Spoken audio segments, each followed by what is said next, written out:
আমি অমিত আছি তোমাদের সঙ্গে, আর তোমরা শুনছো ভৌতিক কথা। কিছু অনুভূতি এমন যা তোমাদেরও হতে পারে।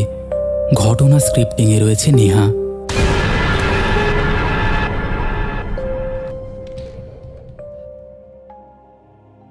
Welcome back. আজকে তোমরা শুনছো 701 নম্বর এপিসোড। গত এপিসোডে এসেছিল আমাদের 700 নম্বর স্পেশাল এপিসোড, আর আশা করছি সেই এপিসোডটা তোমরা সবাই এনজয় করেছো। সেই এপিসোডের ঘটনাগুলো তোমাদের কেমন লেগেছে তোমরা অবশ্যই সেটা কিন্তু কমেন্ট করে জানিও। যারা এখনও সেই ঘটনাটা বা সেই এপিসোডটা শোনোনি তারা অবশ্যই আগে গিয়ে সেই এপিসোডটা শোনো। একদম নতুনভাবে ভৌতিক কথাকে ওখানে প্রেজেন্ট করা হয়েছে, ভৌতিক কথার জার্নিটাকে বলা হয়েছে। আশা করছি আজকের এপিসোডটাও তোমাদের দারুণ লাগবে। আজকেও তোমরা দারুণ কিছু ঘটনা শুনতে চলেছো, যে ঘটনাগুলো শুনলে তোমরা পুরনো এসেন্স পাবে, পুরনো ভৌতিক কথার কথা মনে পড়ে যাবে। চলো আর একদম কথা বাড়াবো না, তোমরা চুপটি করে বসে পড়েছো নিশ্চয়ই, কানে হেডফোনটা লাগিয়ে নিয়েছো। আমরা এবার পাড়ি দিতে চলেছি ভূতের রাজ্যে, যে রাজ্যে পাড়ি দিতে গেলে অবশ্যই কানে হেডফোনটা লাগিয়ে নিতে হবে আর চুপটি করে বসে পড়তে হবে। চলো এবার আমরা পাড়ি দেই ভূতের রাজ্যে। হ্যালো অমিত ভাই, আমি সাহস করে আবারও একটি ঘটনা পাঠিয়েছি। তোমার যদি ভালো লাগে তাহলে তুমি আমাদের পরিবারে শেয়ার করো। চলো ঘটনাটা শুরু করা যাক। এই ঘটনাটা আমার নিজের সাথে ঘটা একটা ঘটনা। তো ঘটনাটা বলতে পারো আমার বাড়ির আশেপাশের বিষয়কেই কেন্দ্র করে। আমাদের বাড়ি থেকে বেরিয়ে একটি 3 মাথার মোড় পড়ে। সেই মোড়ের বাঁ দিক দিয়ে আমার টিউশনে যাওয়ার রাস্তা, আর একটু গেলে একটা পুকুর আছে। আর তখন আমি ওই 9-এ পড়ি।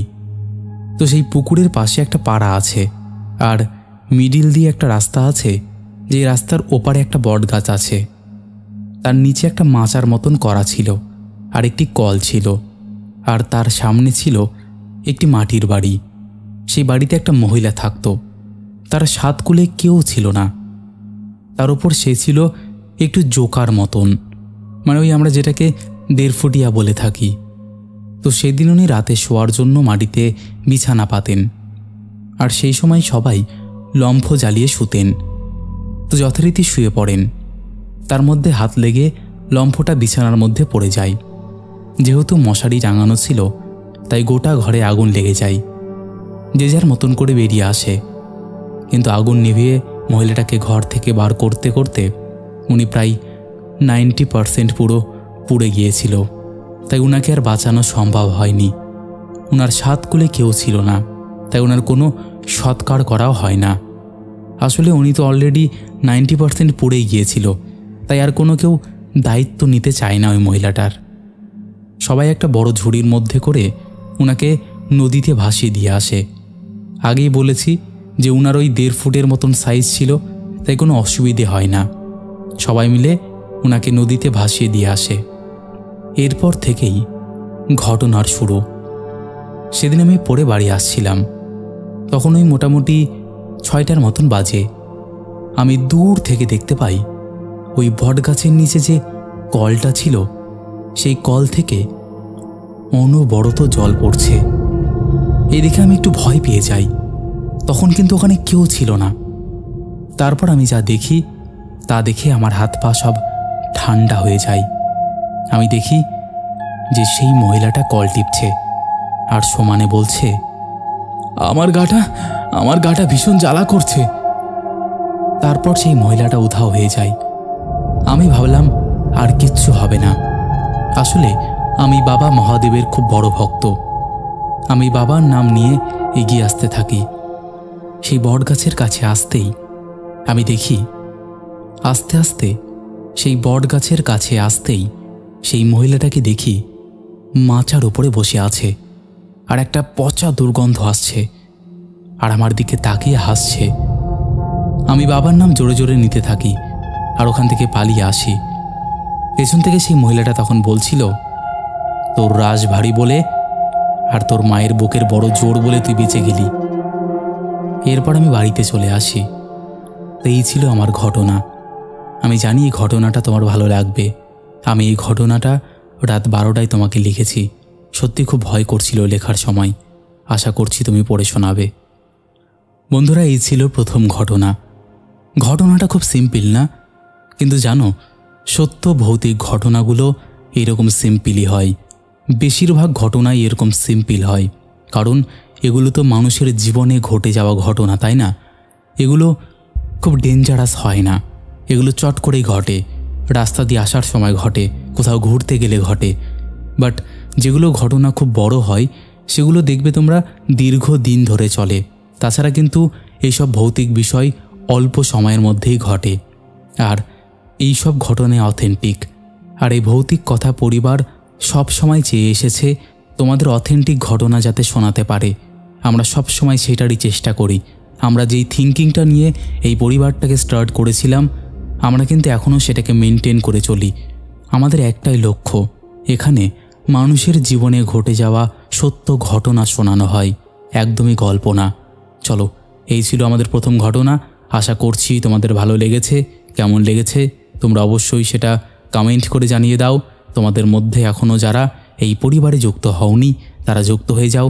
যারা ভাবছো ঘটনা শেয়ার করব কিনা, তারা একদম দেরি না করে শেয়ার করে দাও। আমাদেরকে মেইল করতে পারো, আমাদের হোয়াটসঅ্যাপ করতে পারো, আমাদেরকে ফেসবুক পেজের ইনবক্সে পাঠাতে পারো, যেখানে তোমাদের সুবিধে সেখানে পাঠিয়ে দাও। তো আর কথা বাড়াচ্ছি না, এবার আমরা শুরু করছি পরের ঘটনা। পরের ঘটনাটা পাঠিয়েছে উষিতা।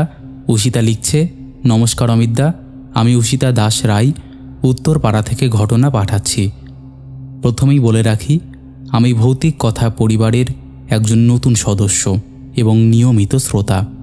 এই কদিনে আমি তোমার একজন ফ্যান হয়ে গেছি। তোমার বলা যতগুলো ঘটনা শুনেছি এই কয়েক সপ্তাহে, সবকটা ঘটনায় দারুণ লেগেছে। আমি ভৌতিক কথা পরিবারে প্রথমবার ঘটনা পাঠাচ্ছি, তো আর বেশি কিছু বলবো না, সরাসরি ঘটনায় আসি। ঘটনাটি আমার এক বন্ধুর সাথে ঘটেছিল প্রায় 8 বছর আগে, জানুয়ারির কনকনে ঠান্ডায়। আমার বন্ধুটির নাম পারমিতা। ওর বাড়ি আমাদের বাড়ির কাছাকাছি হলেও 2017-তে ও নৈনিতালের কাছে একটি নামী বেসরকারি ম্যানেজমেন্ট কলেজে ভর্তি হয়। দাদা আমি কিছু ব্যক্তিগত কারণে নৈনিতালের সেই কলেজটির নাম ও ওদের কলেজের গার্লস হোস্টেলের নামটা উল্লেখ করছি না। তবে বলে রাখি, ওদের গার্লস হোস্টেলটা ওদের কলেজের থেকে বেশ খানিকটা দূরে, একটু বেশি নির্জন জায়গায় ছিল। যেখানে ওদের হোস্টেলটা ছিল তার একটু বিবরণটা দিয়ে রাখি বোঝার সুবিধার জন্য। হোস্টেলের ডান দিকে অনেকটা জায়গা জুড়ে ছিল আর্মির কোয়ার্টার এবং তার চারিদিকে বেশ উঁচু পাঁচিল, যেখানে কারোর প্রবেশের পারমিশন ছিল না। আর বাম দিকে একটা বড় দিঘি। ওদের হোস্টেল, দিঘি আর আর্মি কোয়ার্টার এগুলো চওড়া রাস্তার একপাশে ছিল, আর রাস্তার অপর প্রান্তে ছিল ফাঁকা জমি। জমির শেষ প্রান্তে 2-4টে বিল্ডিং ছাড়া আর কিছুই ছিল না। দাদা প্রথম দিকে পারমিতার সাথে তেমন কিছুই হয়নি।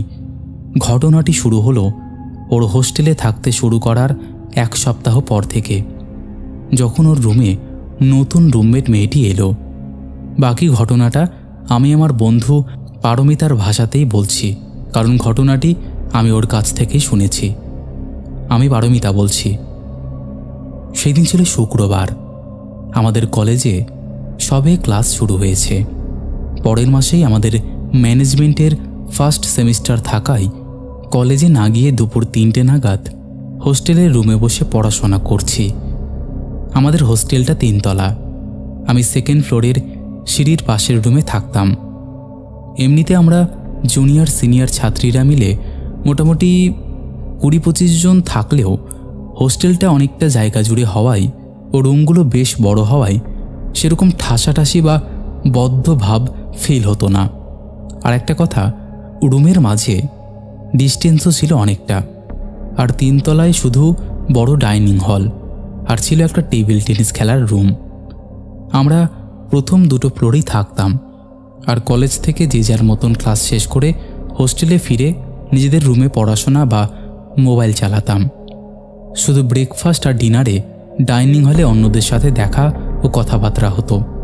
এছাড়া হোস্টেলের সুপার ছিলেন বেশ কড়া ধাঁচের মহিলা। তিনি অনিয়ম পছন্দ করতেন না, আর আমরাও তাকে খুব মান্য করে চলতাম। সেদিন দুপুরে আমার রুমে একজন নতুন মেয়ে রুমমেট হয়ে আসে। আলাপ পরিচয়ের পর জানতে পারি সে উত্তরপ্রদেশের মুসলিম পরিবারের মেয়ে, নাম নাসরিন। কিন্তু অদ্ভুত ব্যাপার লক্ষ্য করি, তার সাথে আমার ঘরে ওকে গার্ড নিয়ে এলো না। তাহলে ও নতুন মেয়ে হয়ে এই হোস্টেলের এতগুলো রুমের মধ্যে এই রুমটা চিনে এলো কী করে? আর ওর লাগেজও খুব বেশি ছিল না, শুধু একটা কাপড়ের বড় ব্যাগ। যাই হোক, আমি এটা নিয়ে বেশি কিছু না ভেবে নিজের পড়াশোনা করতে লাগলাম। রাতে ডিনারের সময় দেখলাম সে খিদে নেই বলে খেতে গেল না। আমি খাওয়া দাওয়া শেষ করে ঘরে ফিরে দেখি ও পাশের বেডে কম্বল ঢাকা দিয়ে দিব্যি ঘুমোচ্ছে। বলে রাখি, আমাদের ঘরের জানলার দিকে দুই ধারে দুটো বেড ছিল, আর বেডের উল্টো দিকে ছিল দুখানা আলমারি। এরপর ঘটতে শুরু করলো ভয়াবহ কয়েকটি ঘটনা। সেদিনের পর থেকে আমি কলেজে চলে গেলেও নাসরিন পরে বেরোবো বললেও কলেজে আমি আর তাকে দেখতে পাই না। রাতে সে ডিনার করতে যায় না, জিজ্ঞেস করলে বলে ওর ব্যাগে 2-3 দিনের খাবার আছে, কিন্তু আমি ওকে কখনো খেতে দেখতাম না। এছাড়া ও আসার পর দিন থেকে আমার রাত 2টো নাগাদ ঘুম ভেঙে যেত, আর আমি দেখতাম পাশের বেডে নাসরিন নেই। প্রথম ভাবতাম বাইরে বাথরুমে গেছে, কিন্তু ঘর থেকে বেরিয়ে সিঁড়ির পাশের বাথরুমে ওকে দেখতে না পেয়ে রুমে এসে শুতেই দেখতাম ও পাশের বেডে কম্বল মুড়ি দিয়ে ঘুমোচ্ছে। আমি আর ওকে ডাকতাম না। আর একটা কথা, ওই সিঁড়ির পাশের বাথরুমটা শুধু আমাদের দুজনকেই ব্যবহার করতে দেওয়া হয়। সিঁড়িটা 3 তলার দিকে উঠে গেছে, আর প্রথম দিকে আমার সাথে অন্য ছাত্রীদের সেরকম সুসম্পর্ক গড়ে ওঠেনি। আমরা সবাই সেখানে নতুন। সুপার ম্যাডাম রাতে বাড়ি চলে যেতেন, নিচে 2-3 জন মহিলা গার্ড ডিউটিতে থাকত। তৃতীয় দিন রাতে ঘুম ভেঙে গেল। মনে হচ্ছিল 3 তলার টেবিল টেনিসের ঘরে কেউ যেন টেবিল টেনিস খেলছে, কিন্তু আজ অবধি ওই রুমে আমি কাউকে খেলতে যেতে দেখিনি। আর সবচেয়ে বড় কথা, ওই রুমের চাবি তো ম্যাডামের কাছে থাকে। কেউ খেলতে চাইলে তো দিনের বেলায় ম্যাডামের কাছে পারমিশন নিয়ে খেলতে যেতে হয়।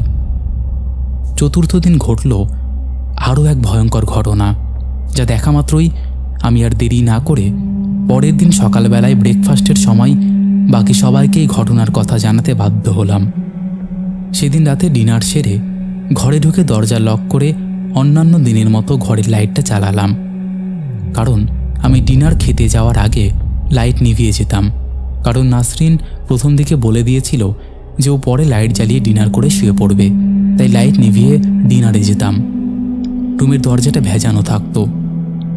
সেদিন রুমে ঢুকে লাইট জ্বালিয়ে দেখি নাসরিন কম্বল মুড়ি দিয়ে ঘুমোচ্ছে। আমার ফোনের চার্জ শেষ হয়ে গিয়েছিল, তাই ওর ফোনটা নেব বলে ওকে জাগাতে গিয়ে মোটা কম্বলটা সরাতেই প্রচণ্ড ভয়ে আঁতকে উঠলাম। দেখি কোথায় নাসরিন?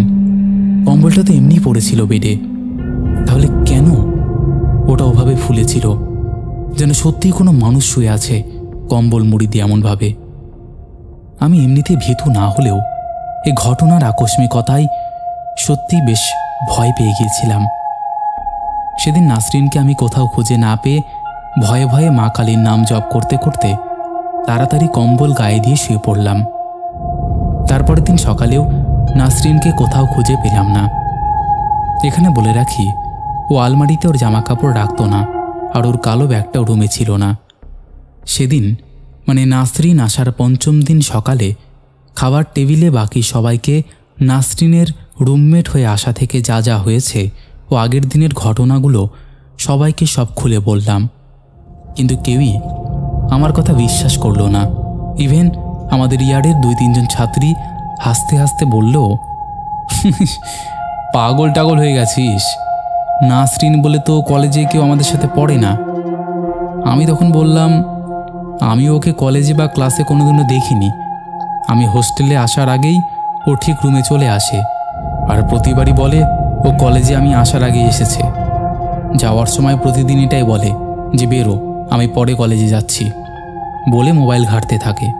অথচ আমি আসার পরে কোনোদিনও বাড়িতে ফোন করতে দেখিনি, বা ওর ফোনে বাড়ির লোকজনেদের ফোন আসতেও দেখিনি। জিজ্ঞাসা করলে ও বলে ওর বাড়িতে অনেক ভাই বোন থাকায় ও অবহেলিত, ওর খবর কেউ রাখে না। কলেজে আর হোস্টেলে ভর্তির সময় ওর এক দাদা এসে ওকে ভর্তি করে দিয়ে গেছে। এবারে দেখলাম আমার কথা কেউ কেউ বিশ্বাস করে নিল, আবার কেউ কেউ বলল যদি ও হোস্টেলে তোর রুমেই থাকবে তো ব্রেকফাস্ট বা ডিনার টেবিলে আসে না কেন? আমি এই কথার কোনো উত্তর দিতে পারলাম না, কারণ ওকে জিজ্ঞাসা করলেই ও রোজই বলতো ওর কাছে ড্রাই ফুড আছে, ও ওইসব খেয়ে থাকতে অভ্যস্ত, ও হোটেলের রান্না করা খাবার খাবে না। আর আমি নতুন, জায়গাটাও আমার কাছে নতুন, তাই আমিও আর জোর টোর করতাম না।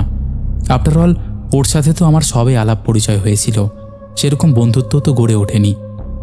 নাসরিন প্রয়োজনের বেশি কথাও বলতো না আমার সাথে। ভাবতাম বাড়ি ছেড়ে অপরিচিত জায়গায় এসেছে, তাই হয়তো খোলাখুলি মিশতে পারছে না। আমাকে সিনিয়র এক দিদি বলল ওকে যখন হোস্টেলের কোথাও পাওয়াই যাচ্ছে না তখন সুপার ম্যাডামকে জানাতে। এই বলে যে যার মতন খেয়ে আমরা উঠে পড়েছি। এমন সময় রান্নার দিদি আমাকে আড়ালে টেনে নিয়ে গিয়ে যা বলল তা শুনে আমার মাথা ঘুরে গেল। রান্নার দিদি খাবার পরিবেশনের সময় আমার সমস্ত কথা শুনেছিল। দিদি আমাকে বলল এ কথা কাউকে বলবে না, এমনকি ম্যাডামকেও না, বলে কোনো লাভও হবে না। বছর 5 আগে ওই নামের একজন মুসলিম মেয়ে আমাদের কলেজে এই হোস্টেলে ভর্তি হয়। এমনিতে এখানে বড় ধরনের কোনো র্যাগিং না হলেও সেই ইয়ারের মেয়েরা চূড়ান্ত র্যাগিং শুরু করেছিল কয়েকজন মেয়ের সাথে, যার মধ্যে নাসরিন ছিল। র্যাগিংয়ের ঘটনা হোস্টেল কর্তৃপক্ষকে কিছু মেয়ে একজোট হয়ে জানিয়েছিল, কিন্তু তাতে কোনো লাভ হয়নি। এর ফলে কিছু মেয়েরা এই হোস্টেল ছেড়ে দিয়ে অন্যত্র প্রাইভেট হোস্টেলে চলে যায়। আর এই মেয়েটি টাকার অভাবে প্রাইভেট হোস্টেলে যেতে পারেনি, আর তার বাড়িতে তাকে দেখার মতন কেউ ছিল না। সৎ মেয়ে ছিল বলে নাসরিনের সৎ মা, বাবা ও ভাই বোনেরা তাকে বাড়িতে অত্যাচার করত, আর হোস্টেলে কোনো দিনও দেখতে আসেনি। তার দূর সম্পর্কের এক দাদা হোস্টেলে ভর্তি করে চলে যায়, সেও ওকে দেখতে আসেনি কখনো। নাসরিন এই র্যাগিংয়ের কারণে 3 তলার টেবিল টেনিসের ঘরে ফ্যানের সাথে গলায় দড়ি দিয়ে আত্মহত্যা করে। নাসরিনের বাড়িতে ফিরে যাওয়ারও কোনো উপায় ছিল না।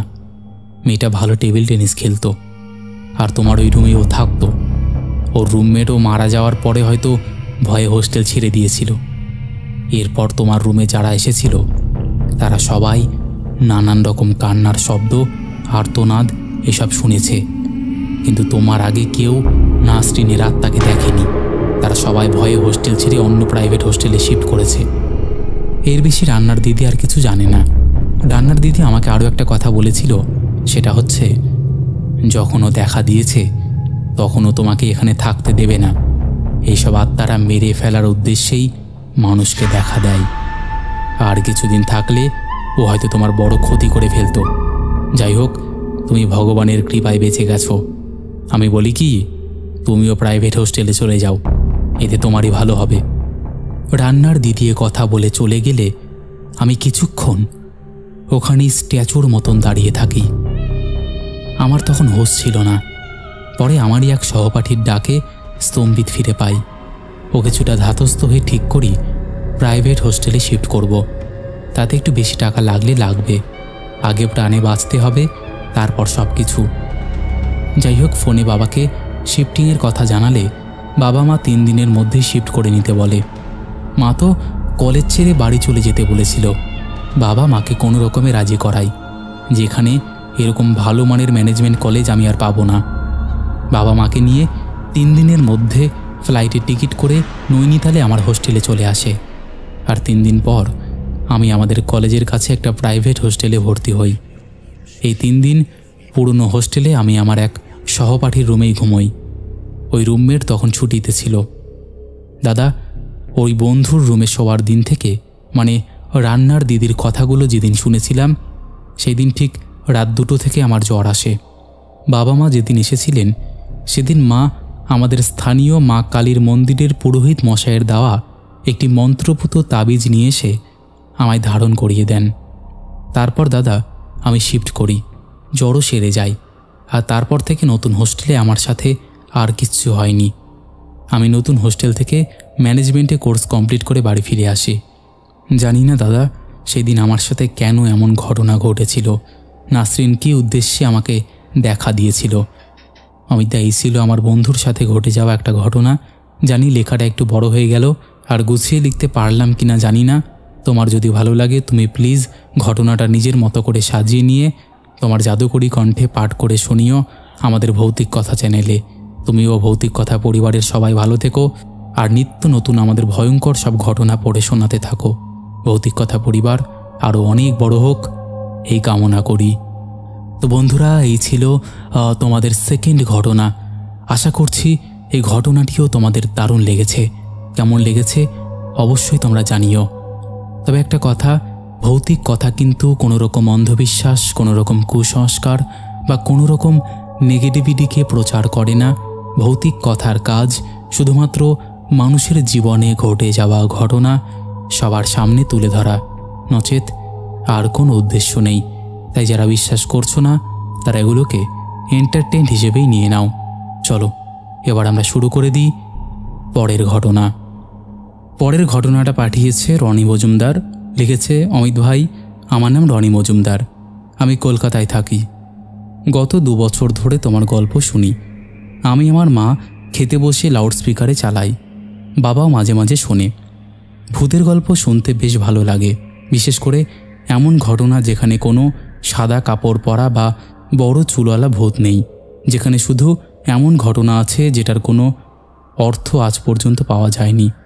যেমন একটা ঘটনা তুমি শুনিয়েছিলে আসামের একটি পরিবারের, যে ওঠা বসা করতো আরেকটি পরিবারের সাথে, এবং ছুটি কাটিয়ে ফেরত গিয়ে দেখে যে ওরম কোনো পরিবার তাদের বাড়ির পাশে এক্সিস্টই করে না অনেক বছর ধরে।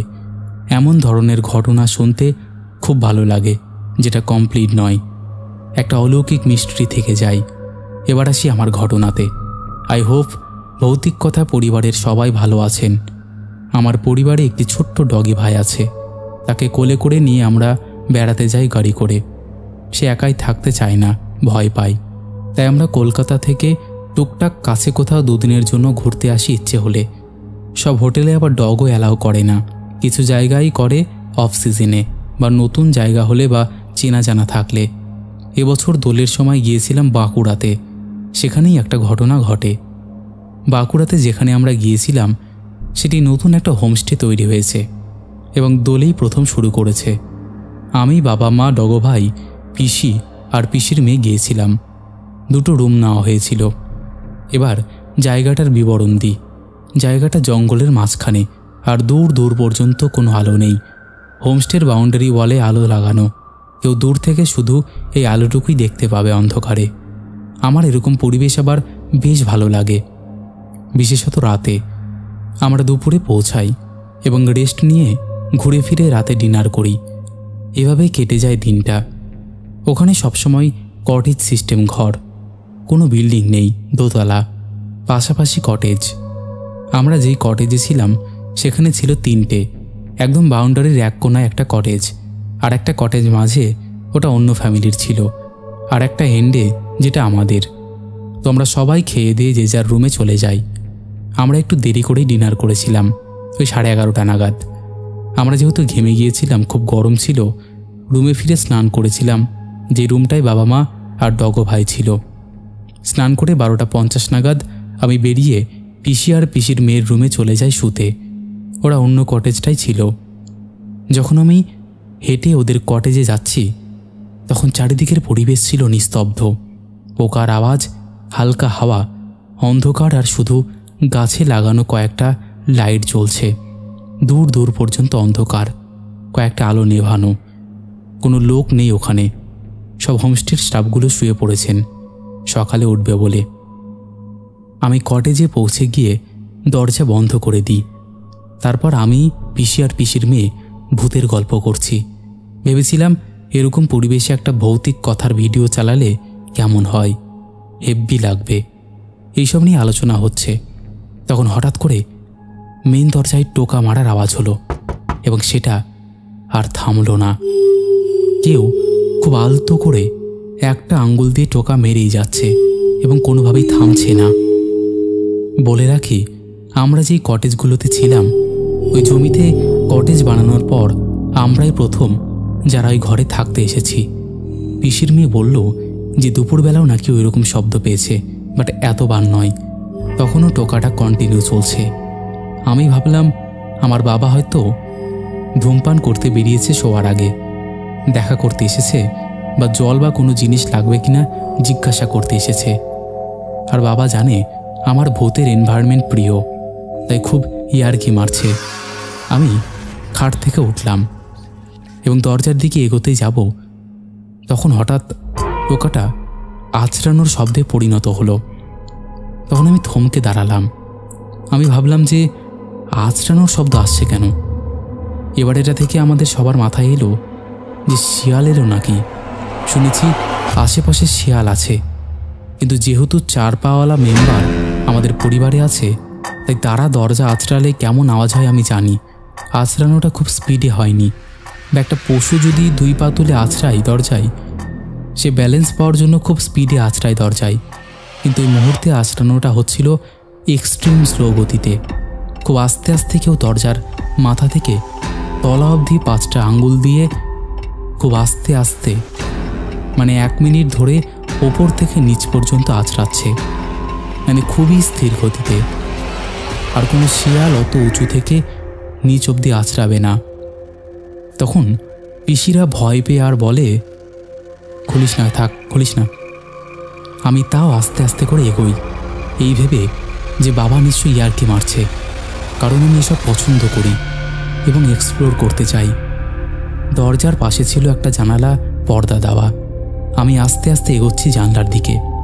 তখনও কনস্ট্যান্ট আঁচড়ানোর আওয়াজটা হয়েই যাচ্ছে ধীর গতিতে। জানলায় পৌঁছে যেই পর্দাটা সরালাম, তাতে যা দেখলাম তাতে আমি রীতিমতো ভয় পেয়েছি। আমি পর্দা সরিয়ে দেখলাম দরজার বাইরে কেউ নেই, কিন্তু যেই মুহূর্তে আমি দেখেছি কেউ নেই, তখনও আঁচড়ানোর আওয়াজটা হয়ে চলেছে। আমি পর্দা সরিয়ে বেডে উঠে বসে পড়ি আর পিসিকে বলি মা বাবাকে কল করতে। কল করলাম এবং তারা তখন শুয়ে পড়েছিল। কল তুলল। আমরা বললাম যে একবার দরজা খুলে দেখো তো আমাদের কটেজের বাইরে কি হচ্ছে, আমি কাউকে দেখতে পেলাম না। তখন ওরা ফোনটা কানে নিয়েই ওনাদের কটেজের দরজা খুলতেই আওয়াজটা থেমে গেল এবং ওরা বেরিয়ে এসে দেখল যে কিছুই নেই ওখানে। সেই দিন রাতটা কোনোভাবে কাটে, ঘুম আসতে দেরি হয়। পরের দিন উঠেই আমার প্রথমে মাথায় আসে জমিত ভাইকে এই ঘটনাটা শোনাতেই হবে, যেটা হয়ে থাকুক না কেন, এটা অন্যরকম একটা অভিজ্ঞতা। এই ছিল ঘটনাটা। দিদার মুখে শোনা আরও ঘটনা আছে, পরে তোমাকে পাঠাবো। এটা আমার সঙ্গে ঘটেছে তাই আগে পাঠালাম। থ্যাংক ইউ অমিত ভাই, তোমার পছন্দ হলে পাঠ করে শুনিও, আশা করি ভালো লাগবে সবার। আর কোন এপিসোডে দিলে আমাকে জানিয়ে দিও, আমি মা বাবাকে সারপ্রাইজ দেব খেতে বসে আমাদের সাথে ঘটে যাওয়া ঘটনাটা শুনিয়ে। ভালো থেকো বন্ধুরা। এই ছিল আমাদের আজকের জমজমাট একটি এপিসোড। আশা করছি তোমাদের ভালো লেগেছে। কেমন লেগেছে তোমরা অবশ্যই সেটা কমেন্ট করে জানিয়ে দিও। চলো আর একদম কথা বাড়াবো না, এবার আমরা শুরু করে দেব শাউট আউট পর্ব। শেষের এপিসোডে ফার্স্ট কমেন্ট করেছে কিল পুয়ার গেমার, লিখেছে হাই হ্যালো। সেকেন্ড কমেন্ট করেছে তন্ময়, লাভ লাভ রিয়াক্ট দিয়েছে। থার্ড কমেন্ট করেছে রোহিত বেসরা, লিখেছে হাই হ্যালো। তারপরে কমেন্ট করেছে বাপন কুমার, এসকে আরাফুল হোসেন, মনিকা ত্রিপুরা, মুয়াজবিন মামুন, পূজা সর্দার, রাহুল ঘোষ, আশিক শেখ, ইসমালি মণ্ডল, সুজয়তা ঘোষ, সাকিব খান, চুমকি ঘোষ, সুদেশনা কয়াল, বিশাখা লিখেছে আমার নামটা একবার হ্যালো করে বলো, হ্যালো বিশাখা। তারপরে কমেন্ট করেছে নন্দিনী রয়, রাহুল বাগ, মনীষা দোয়েল, বিজন পোদ্দার, রাহুল ঘোষ, অপু অধিকারী, শুভ জানা, তুষার দত্ত, সৈকত, নিবেদিতা হালদার লিখেছে খুব ভালো, 700 নম্বর এপিসোডে চলে এলো, কংগ্রাচুলেশনস, রাধে রাধে দাদা, আরও বড় হোক, থ্যাংক ইউ।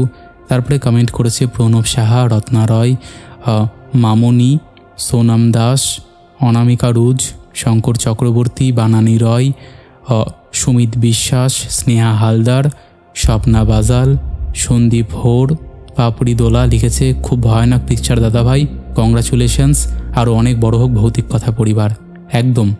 তারপরে কমেন্ট করেছে কোচবিহার থেকে অখিল, রিয়া বৃষ্টি, ডিজে ব্লগার অনিশ লিখেছে কংগ্রাচুলেশনস দাদা 700 নম্বর এপিসোড পর্যন্ত আসার জন্য, সব কাজ পাশে রেখে স্পেশাল এপিসোড শুনতে বসে গেলাম, lots of love, thank you.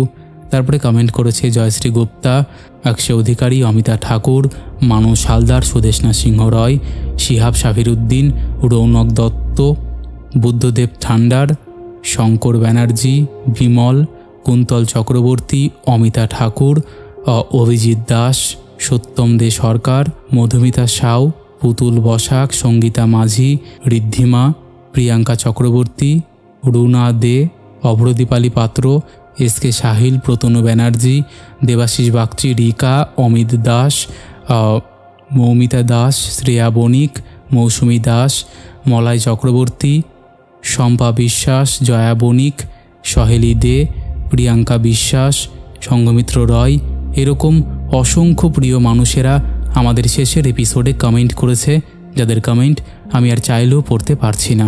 তো আজকের মতন এখানেই শেষ করছি। আবার দেখা হবে নতুন কোনো ঘটনা নিয়ে।